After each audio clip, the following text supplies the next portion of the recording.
வணக்கம். நம்முடைய தினத்தந்தி நிருபர் அவர்களுக்கு நமக்கு அன்பான ஒரு அறிவுறுத்தல். இது இந்திய மத்திய ஆயுத காவல்படை வீரனுடைய ஒரு செய்தி என்னவென்றால், நீங்கள் கொடுக்கக்கூடிய தினத்தந்தி செய்தித்தாளில் உண்மைத்தன்மை அதிகமாக மறைக்கப்படுகிறது. இந்த செய்தியை தெளிவாக தெரிந்து இந்த மக்களுக்கு செய்தியை உண்மைத்தன்மையை அறிய வைக்கவும்.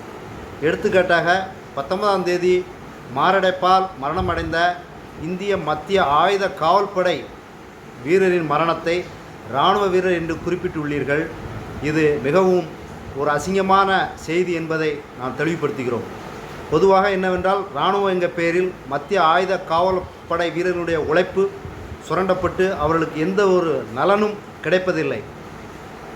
ஆன் கிரவுண்டில் சிஆர்பிஎஃப், நக்சலைட் போன்ற விபரீதங்களில் சிக்கி தன் கடமையை இந்த நாட்டுக்காக செய்து வருகிறார்கள். எத்தனையோ உயிரிழப்பு ஏற்படுவது என்பதை நீங்கள் செய்தித்தாளில் மூலமாக தெரிய வரும். ஆனால் நீங்கள் ஒட்டுமொத்தமாக இராணுவம் என்று குறிப்பிடப்பட்டு இவர்களை க்ளோஸ் பண்ணி விடுகிறீர்கள். அடுத்ததாக பார்க்க போனால், சமீபத்தில் 19ஆம் தேதி பரமசிவம் என்பவர் ஏஎஸ்ஐஜிடியாக இருந்தவர்.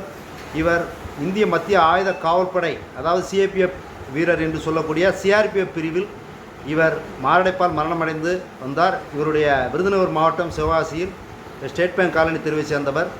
இவருடைய செய்தியை நீங்கள் செய்தித்தாளில் ஒரே வரியில் முடித்து விட்டீர்கள், இராணுவ வீரர் என்று. ரொம்ப அபத்தமான ஒரு செய்தி இது. காரணம் என்னவென்றால், கிரவுண்டில் கஷ்டப்படும் இவர்களுடைய செயலை இந்த சட்டசபையிலும் சரி பாராளுமன்றத்திலும் சேரும் எடுத்து சொல்ல எந்த ஒரு நாதியும் இல்லாத சூழ்நிலை தான் இன்று இருந்து கொண்டு இருக்கிறது. எல்லையில் உண்மையிலே கஷ்டப்படுவது BSF, SSB, ITBP, Assam rifle மற்ற நிறுவனங்களில் டூட்டி பார்க்குறது, ஏர்போர்ட்டில் டூட்டி பார்க்கக்கூடிய சிஎஸ்எஃப், இவர்களுடைய உண்மையான கஷ்டங்கள் இவை அனைத்துமே மறைக்கப்பட்டு வருகிறது. ஆகவே தான் நாங்கள் மீண்டும் மீண்டும் குறிப்பிடுவது என்னவென்றால், செய்தித்தாளில் உண்மை செய்தியை வெளியிடுங்கள். எல்லையில் இறப்பது இந்திய மத்திய ஆயுத காவல்படை வீரரா இல்லை இராணுவத்தை சார்ந்தவரா என்பதை தெளிவாக குறிப்பிடுங்கள். அவருடைய மரணம் எந்த பட்டாலியன் சேர்ந்தது என்பதை தெளிவாக குறிப்பிடுங்கள். எந்த பகுதியை சேர்ந்தது என்று குறிப்பிடுங்கள். இன்சிடென்ட் நடக்கக்கூடிய இடத்தை குறிப்பிடுங்கள். எந்த எல்லையில், எந்த பகுதியில், எந்த பிரிவில் இவர்கள் பணியாற்றினார்கள் என்பதை தெளிவாக குறிப்பிட்டு நீங்கள் செய்தியில் குறிப்பிட்டால் உங்களுடைய உண்மைத்தன்மை தெரிய வரும்.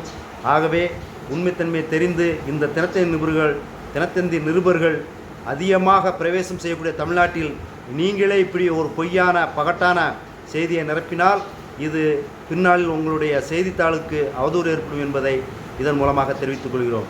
இது ஒரு இந்திய மத்திய ஆயுத காவல்படை வீரரின் குமுறல் என்பதை நீங்கள் நினைவு கொண்டு அடுத்த செய்தித்தாளில் உண்மையான செய்தியை நீங்கள் வெளியிட வேண்டும் என்று நாங்கள் கேட்டுக்கொள்கிறோம்.